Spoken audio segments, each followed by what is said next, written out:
Fourth question solve करेंगे students.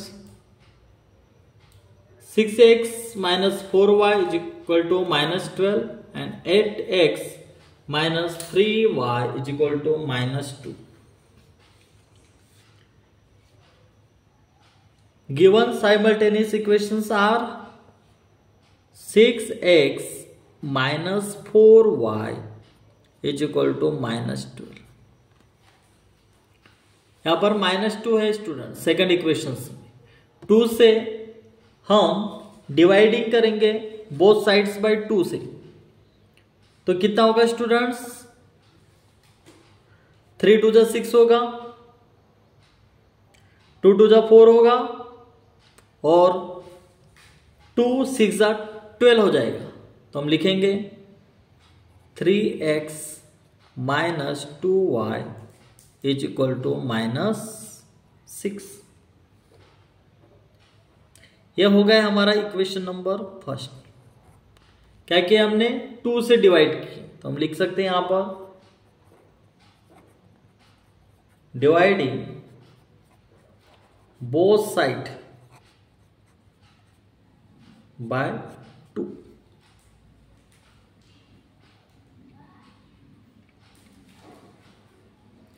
Second equation से 8x minus 3y is equal to -2। इसे हम सेकेंड इक्वेशंस कहेंगे। अब दोनों equations ax plus by is equal to c के फॉर्म में है। Equations first and second are in ax plus by is equal to c form।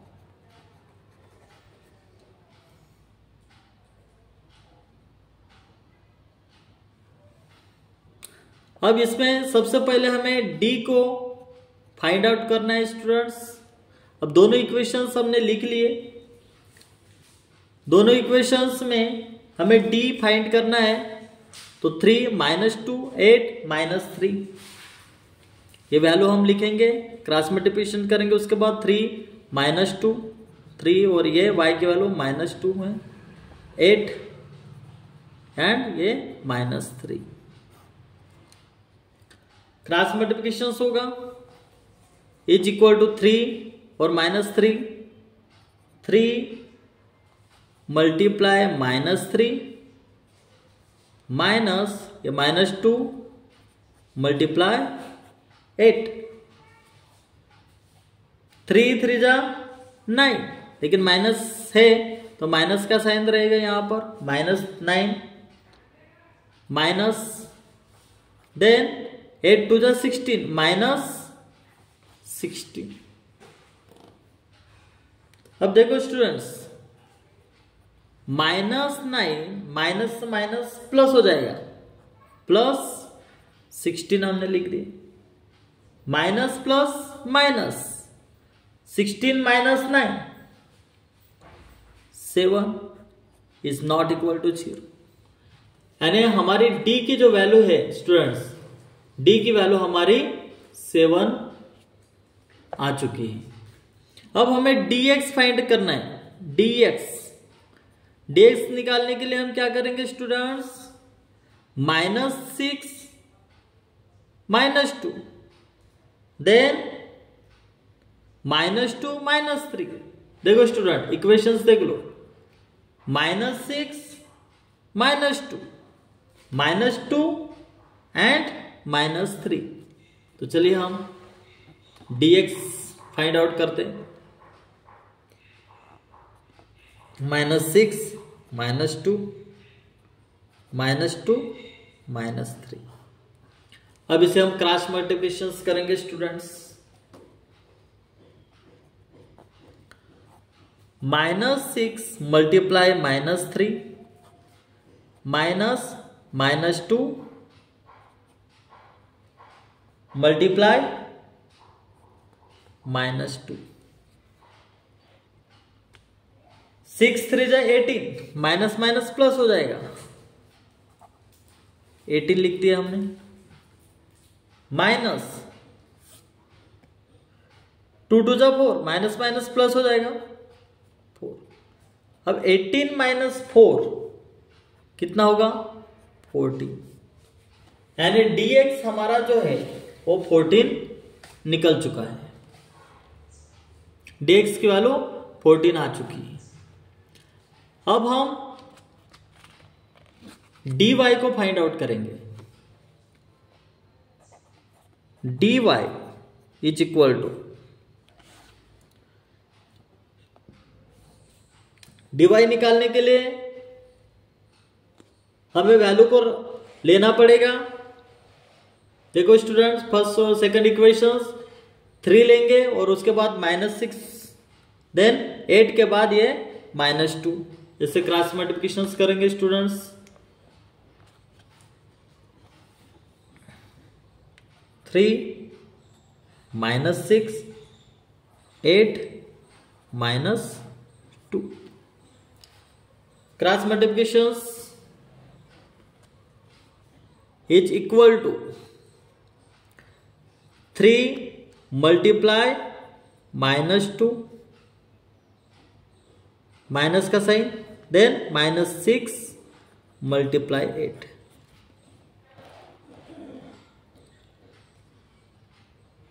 Three two जा 6, minus का साइन है स्टूडेंट्स, -6 हो जाएगा ये, माइनस फिर माइनस 6 8 जा कितना होगा 48,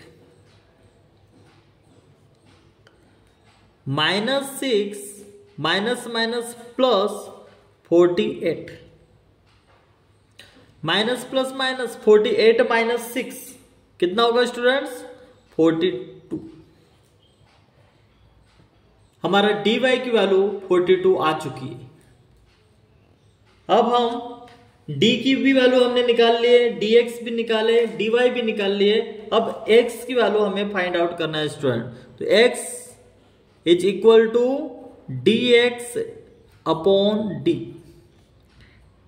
dx की वैल्यू हम पुटअप करेंगे स्टूडेंट। dx हमारा कितना निकला था 14 निकला था, d हमारा 7, 7 टू जा 14, तो x की वैल्यू हमारे कितना आया 2 आया। देन y की वैल्यू हम निकालेंगे, y is equal to dy upon d।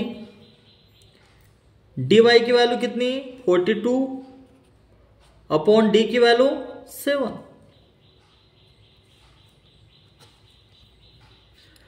7 6 जा 42, यानी y की वैल्यू हमारी कितनी आई स्टूडेंट्स 6 आ चुकी। तो हम लिख सकते हैं स्टूडेंट्स यहां पर x is equal to 2 and y is equal to 6 is the solution of the given simultaneous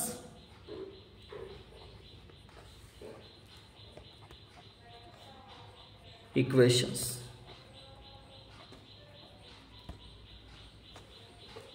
इस तरीके से स्टूडेंट्स हमने इस क्वेश्चंस को सॉल्व किए, क्रैमर्स रूल्स का इस्तेमाल किए, हमने क्रैमर्स रूल्स का इस्तेमाल किए। यहाँ पर बाय क्रैमर्स रूल्स लिख सकते हैं अपन।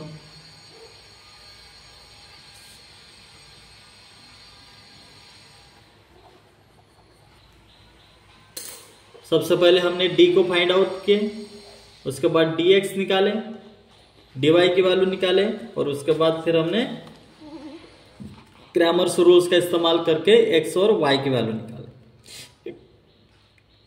तो हमारी जो आंसर निकली x is equal to 2 and y is equal to -6 is the solutions of the given simultaneous equations. इसी तरीके से स्टूडेंट्स क्वेश्चंस को सॉल्व करना है, बहुत ही आसान है स्टूडेंट्स।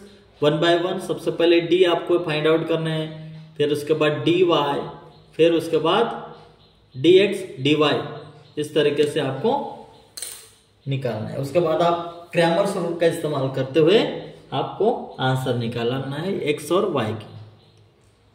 तो उम्मीद करता हूँ ये क्वेश्चंस किस तरीके से सॉल्व करना है जो मैंने आपको बताया आप समझ गए होंगे।